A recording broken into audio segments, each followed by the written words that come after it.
Sa isang kulungan bakal ay may taong malungkot umiiyak.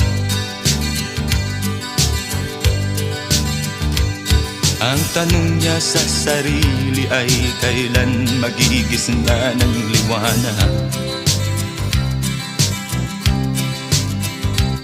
Malayo ang iniisip at nakakuyong yaring mga palad.